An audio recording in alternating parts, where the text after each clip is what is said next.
नमस्कार विद्यार्थी मित्रांनो, पढ़ाई से दोस्ती या आपल्या यूट्यूब चॅनलवर सर्वांचं स्वागत आहे. आजच्या या व्हिडिओ सेशनमध्ये आपण चर्चा करणार आहोत इयत्ता 11वीतील प्रकरण 2 भारतातील आद्य नगरे या पाठावरील प्रश्नोत्तरांबद्दल. तर या ठिकाणी तुम्ही बघू शकता की पहिला प्रश्न आहे, खाली दिलेल्या पर्यायांपैकी योग्य पर्याय निवडून विधाने पूर्ण करा. पहिला प्रश्न, शेतीला सुरुवात झाली तेव्हा टिंबटिंब भांडी घडवणे, शेतीची कामे करणे ही स्त्रियांची कामे होती. तर मातीची भांडी घडवणे ही प्रामुख्याने स्त्रियांची कामं होती. हे आपण बघितलेलं याआधी. त्यानंतरचा प्रश्न आहे, लोथल येथे तेथील टिंबटिंब प्रसिद्ध आहे. लोथल नगर तेथील प्राचीन कोणत्या गोष्टीसाठी प्रसिद्ध आहे? तर ते गोदीसाठी प्रसिद्ध आहे. आपल्याला माहिती आहे की एक बंदरगाव होतं, ज्या ठिकाणी आंतरराष्ट्रीय व्यापार मेसोपोटामियाची जी संस्कृती होती त्यासोबत सागरी मार्गाने होणाऱ्या व्यापारासाठी हे शहर प्रसिद्ध होतं, जे की गुजरातमध्ये आहे. बरोबर. हडप्पा संस्कृतीचा टिंबटिंब या संस्कृतीशी जवळचा संबंध होता. तर मेसोपोटामिया या संस्कृतीशी आपला खूप घनिष्ठ संबंध होता हडप्पा काळात सुद्धा. कारण हडप्पा काळातील शिक्के, तिथल्या काही वस्तू या मेसोपोटामियातील उत्खननामध्ये सुद्धा आपल्याला आढळून आलेल्या आहेत. बरोबर मित्रांनो. चौथा प्रश्न आहे, इजिप्तमधील राजघराण्यातील व्यक्तींना मृत्यूनंतर टिंबटिंब या कापडामध्ये गुंडाळले जाई. तर निळ्या कापडात त्यांना गुंडाळलं जाई आणि ती जी नीळ होती ती भारतच त्यांना निर्यात करत होता. त्यांच्याकडे काही निळीचं पीक होत नव्हतं. त्यामुळे हडप्पा काळात सुद्धा भारतातनं नीळ या पिकाचं उत्पादन इजिप्तमधील संस्कृतीमध्ये जे काही लोक होते त्या तिथे राहणारे त्यांना निर्यात केलं जाई. त्यानंतरचा पुढचा प्रश्न आहे, योग्य कारण निवडून विधान पूर्ण करा. मेसोपोटामियातील संस्कृतीचा ह्रास होण्याचे प्रमुख कारण कोणते? तर येथील प्रमुख कारण आपल्याला सांगता येईल की व्यापारातील नुकसान हे याचं प्रमुख कारण होतं. बरोबर. कारण तसं पाहायला गेलं तर पर्यावरणाचा ऱ्हास आणि व्यापारातील नुकसान हे एक खूप जवळचा संबंध असणारं कारण आहे. पर्यावरणाचा ऱ्हास मी यासाठी अगोदर टिक केलेलं होतं, कारण की पर्यावरणाचा ऱ्हास झाल्यामुळं तिथली जी व्यापारावरती जी काही प्रतिकूल परिस्थिती ओढावली, तिच्या मागे पर्यावरणाचा ऱ्हास हेच मुख्य कारण आहे आणि मला अजूनही वाटतं की पर्यावरणाचा ऱ्हास हेच एक मुख्य कारण त्यामागे असावं. परंतु एकदा तरी क्रॉस चेक आपण करूयात या ठिकाणी. परत एकदा मी तुम्हाला सांगेल याबद्दल. तर हे ध्यानात ठेवा या ठिकाणी. पुढचा प्रश्न आहे, चुकीची जोडी दुरुस्त करून लिहा. दिलमुन, बहरीन, मकन, ओमान, इराण, बलुचिस्तानचा किनारा, शोर्तुगाय, मेसोपोटामिया आणि मेलुहा हडप्पा संस्कृतीचा प्रदेश. त्याच्यामध्ये चुकीची जोडी ही आहे शोर्तुगाय. हे मेसोपोटामियातलं नाही तर अफगाणिस्तानमधलं शहर आहे. हे आपण बघितलं होतं. बरोबर. शोर्तुगायबद्दल आपण बघितलं होतं, ज्या ठिकाणी लाजवर्दी नावाचा एक महत्त्वपूर्ण किंवा मौल्यवान खडा त्या ठिकाणी भेटायचा. पुढील विधाने सकारण स्पष्ट करा. पहिलं विधान आहे, उत्खननामध्ये सापडलेले अवशेष हडप्पा, मोहनजोदडो, कालिबंगन, लोथल, धोलावीरा, राखीगढी संस्कृतीच्या गतवैभवाची साक्ष देतात. तर बघा मित्रांनो, या उत्खननामध्ये जे काही आपल्याला अवशेष सापडले ना, त्यावरनं आपल्याला त्या लोकांचं जीवनमान कसं होतं, त्यांचे व्यापारी संबंध कसे होते, ते किती लोक संपन्न होते, कशा प्रकारचं जीवन ते जगत होते, त्यांची नगररचना कशी होती. बरोबर. जे काही वेगवेगळ्या देशांसोबत सागरी मार्गाने चालणारा व्यापार होता, त्यासाठी जी गोदी लोथल येथे बांधली होती, त्या गोदीची रचना कशी होती, बरोबर? किंवा वेगवेगळे मातीची भांडी घडवण्याचं काम असो किंवा चाकाचा शोध लागल्यानंतर अधिक सुबक मातीची भांडी घडवण्याची कला त्या लोकांनी कशी अवगत केली होती, मणी बनवण्याचं तंत्र त्यांच्याकडे कसं होतं.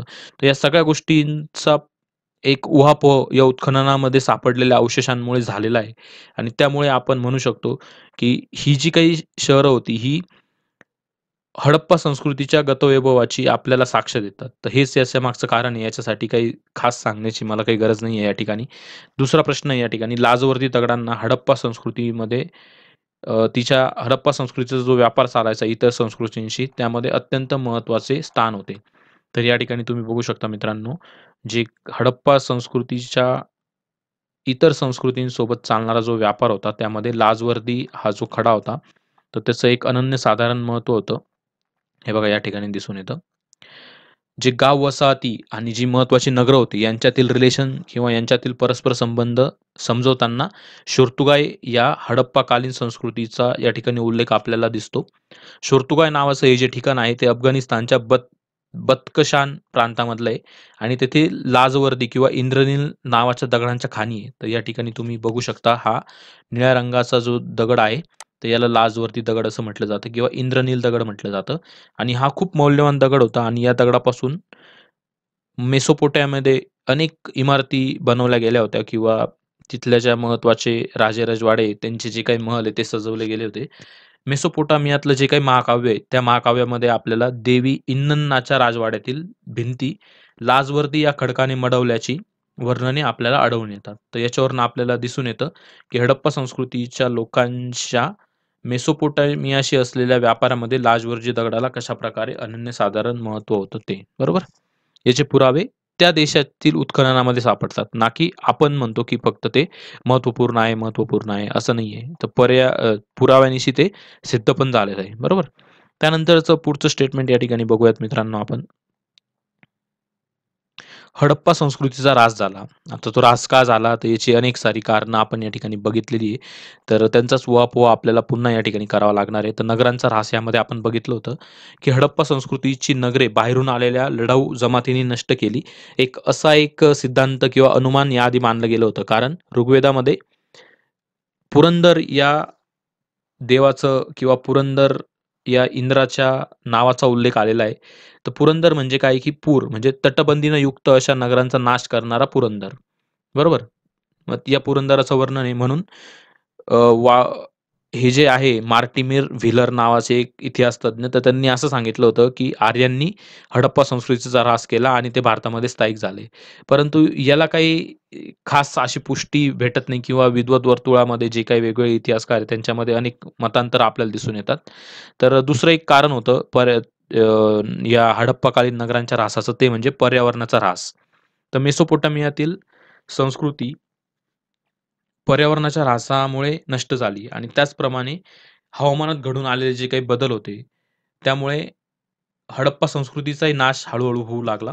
इसवी सनाच्या पूर्वी 2000च्या सुमारास हवामानामध्ये शुष्कता येऊ लागली, वारंवार दुष्काळ पडू लागले, पिकाऊ जमिनीची प्रत खालावत गेली. सरस्वती नदी म्हणजेच घग्गर आणि हाकरा या नावाने ओळखल्या जाणाऱ्या नदीच्या खोऱ्यात हडप्पा संस्कृतीची अनेक स्थळे जी होती, ती स्थळे जी आपल्याला मिळाली, ती स्थळे हळू ओसाड, विरान होऊ लागली आणि तिथली नगरे लयास जाऊ लागली.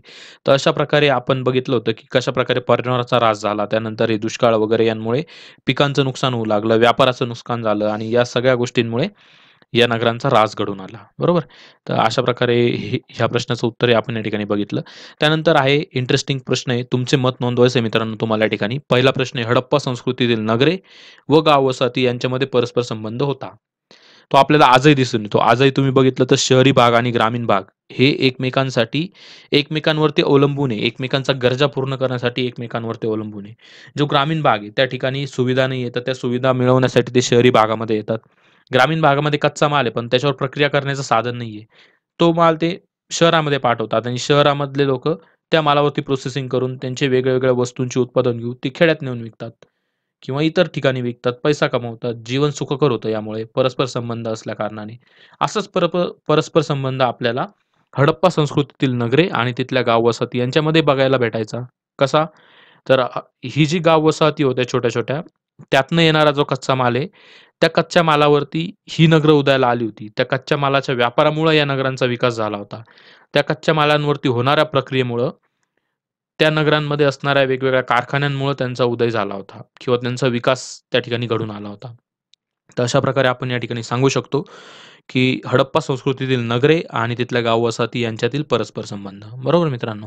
त्यामध्ये तुमची मतं तुम्ही ॲड करू शकता. तुम्हाला अजून काही ॲड करावसं वाटलं तर नक्कीच तुम्ही ते करू शकतात आणि या ठिकाणी असे प्रश्न विचारण्यामागे कारण हेच आहे, की या ठिकाणी तुमच्या मतांना महत्त्व आहे. त्यामुळे त्यांनी प्रश्नातच म्हटलंय, की तुमचं मत नोंदवा. आता इथं मी माझं मत सांगितलं. तुमचं मत याही पलीकडे अजून काही असू शकतं. नक्की तुम्ही मांडू शकता. कमेंट सेक्शनमध्ये तुम्ही सांगा म्हणजे इतर विद्यार्थ्यांनाही त्याचा फायदा होईल. मला पण नक्कीच काही दुसरे तुमचे आस्पेक्ट असतील विचार करण्याचे, दुसरे काही दृष्टिकोन असतील ते मलाही कळतील. नक्कीच आपल्या सर्वांच्याच ज्ञानामध्ये त्यामुळे भर पडेल. त्यामुळे तुमचं मत नक्की कमेंट सेक्शनमध्ये नोंदवा मित्रांनो. पुढचा प्रश्न आहे हडप्पा संस्कृतीतील नगरात सुसंघटित प्रशासन यंत्रणा असावी. तर असा एक कयास का मांडला जातो? तर याचं पण एक कारण आहे. कारण हडप्पा संस्कृतीच्या उत्खननात जे काही वस्तू आपल्याला सापडल्या, तर त्या वस्तू एक प्रॉपरली चॅनलाइज केलेल्या प्रमाणित वस्तू होत्या. म्हणजे काय? की वजन मापे आपल्याला वेगवेगळी सापडली किंवा वेगवेगळे कॉइन सापडले, सारख्या आकाराच्या विटा सापडल्या, एक सुव्यवस्थित नगररचना सापडली. त्या ठिकाणी असलेली तटबंदी, यज्ञकुंड या सगळ्या गोष्टी सापडल्या आणि यामुळं आपल्याला समजून येतं, की या नगरांमध्ये एक सुसंघटित प्रशासन यंत्रणा असावी. तिथल्या ज्या काही इमारती होत्या त्यांच्या बांधणीवरून आपल्याला कळून येतं, की इथे अधिकारांची उतरंड असणारी एक सुसंघटित प्रशासन यंत्रणा, एक अधिकार वर्ग असणारी प्रशासन यंत्रणा असावी. कारण का? की तिथं मिळालेले उत्खननातील अवशेष. बरोबर मित्रांनो? त्यानंतरचा प्रश्न या ठिकाणी हडप्पा संस्कृतीमधील नगरांची वैशिष्ट्ये दिलेल्या मुद्द्यांच्या आधारे लिहा. पहिला मुद्दा आहे नगररचना, दुसरा मुद्दा आहे समाजव्यवस्था, तिसरा मुद्दा आहे शासन व्यवस्था आणि चौथा मुद्दा आहे आर्थिक व्यवस्था. तर या चारही व्यवस्थांबद्दल आपण पूर्णतः चर्चा केलेली आहे, सखोल चर्चा केलेली आहे. तर तुम्ही याबद्दलही लिहू शकता. नगर रचनेमध्ये आपण बघितलं होतं काटकोनात छेदणारे रस्ते, तिथली जे काही सांडपाणी होतं त्याची विल्हेवाट लावण्याची जी त्यांची व्यवस्था होती त्याबद्दल आपण बघितलं होतं. त्यानंतर शहरांमधले जे काही महत्त्वपूर्ण बाजारपेठा होत्या त्यासाठी त्यांनी एक स्वतंत्र विभाग बनवलेला होता. त्यानंतर शहरामध्ये जे सामान्य लोक राहायचे आणि जे अधिकार वर्ग राहायचे, तर त्यांच्यामध्ये असणारा जो काही संबंध होता, म्हणजे तटबंदीमुळे तर ते कशाप्रकारे त्या वसाहती वेगवेगळ्या करण्यात आलेल्या होत्या हे आपण बघितलं होतं. बरोबर? तर अशा प्रकारे नगर रचनेबद्दलची माहिती आपण या ठिकाणी घेतली होती. पाठामध्ये इन डेप्थ ते दिलेलं आहे. पूर्ण पॅराग्राफ त्या ठिकाणी दिलेले आहेत. तर मला नाही वाटत, की या ठिकाणी खूप सखोल त्याची पुन्हा चर्चा करण्याची गरज आहे. तुम्ही आपले या आधीचे व्हिडिओ बघू शकता किंवा पुस्तकातनं नगर रचना नावाचा जो टॉपिक आहे, तेवढा तुम्ही तो पॅराग्राफ बघू शकता. समाजव्यवस्था. समाजव्यवस्थेमध्ये आपल्याला उतरंड दिसून येते. बरोबर? वेगवेगळ्या कौशल्यांवर आधारित कुशल कारागिरांचे वेगवेगळे वर्ग समाजव्यवस्थेमध्ये उदयास आलेले आपल्याला दिसून येतात. समाजव्यवस्थेमध्ये कुटुंब व्यवस्था असेल किंवा एक मालकी हक्क असेल, तो निर्माण झालेला आपल्याला दिसून येतो. बरोबर? त्यानंतर आहे शासन व्यवस्था. शासन व्यवस्थेमध्ये बघा मित्रांनो, या ठिकाणी अधिकारांची उतरंड असणारा वर्ग किंवा या अधिकाऱ्यांना काम करण्यासाठी असणाऱ्या सेपरेट कचेऱ्या, म्हणजेच काय की त्यांचे गव्हर्नमेंट ऑफिसेस आपण थोडक्यात म्हणू शकतो. तर ते पण त्या ठिकाणी अस्तित्वात होते. बरोबर? किंवा शासनाने काही कॉइन्स वगैरे जारी केले होते. त्यांनी काही नाणे पाडले होते. तर त्या नाण्यांवरनं आपल्याला तिथली शासन व्यवस्था कशी होती, तर याबद्दलही माहिती मिळते. तर अशा प्रकारे आपण त्याबद्दलही लिहू शकतो या ठिकाणी. आणि आर्थिक व्यवस्था. आर्थिक व्यवस्थेमध्ये आपण बघितलं, की माणसाला कशाप्रकारे त्यांनी म्हणजे ज्याचं अस्थायी जीवन होतं, ते अस्थायी जीवन त्यांनी कशाप्रकारे स्थिर केलं, शेती करू लागला. शेतीचं जे सरप्लस इन्कम आहे किंवा सरप्लस जे काही त्याचं हे म्हणू शकतो आपण, उत्पादन आहे, तर ते कशाप्रकारे त्या उत्पन्नाचा तो व्यापार करू लागला. बरोबर? त्यानंतर वेगवेगळं त्याला मग चाकाचा शोध लागला, अग्नीचा शोध किंवा मग याचा आपण मणी बनवण्याची कला त्याला अवगत झाली. तर ह्या गोष्टींचं उत्पादनामुळे त्याचा वेगवेगळ्या संस्कृतींशी व्यापार कसा वाढला. कोणकोणत्या वस्तूंचे ते देवाण-घेवाण करायचे. तर या सगळ्या गोष्टी आपण या ठिकाणी डिस्कस करू शकतो. त्यानंतर जे काही नाणी आली, तर त्या नाण्यांचा वापर कशाप्रकारे व्यापारामध्ये होऊ लागला आणि आर्थिक सुबत्ता कशाप्रकारे येऊ लागली, तर हे आपण बघितलेलं आहे. तर अशा प्रकारे विद्यार्थी मित्रांनो आपण पूर्ण स्वाध्यायामधले प्रश्न डिस्कस केलेत. तुम्हाला यामध्ये काही शंका असतील, तुमचे काही प्रश्न असतील, तर नक्की कमेंट सेक्शनमध्ये मेन्शन करा. आपण त्यावरती विचार करूयात. आणि याही पुढील इतिहासातील अशा व्हिडिओजच्या सीरीजसाठी नक्कीच चॅनलला सबस्क्राईब करा आणि हा कंटेंट आवडल्यास नक्कीच तुमच्या मित्रांपर्यंतही पोहोचवा. तर धन्यवाद मित्रांनो. भेटूया आपल्या पुढच्या व्हिडिओ सेशनमध्ये.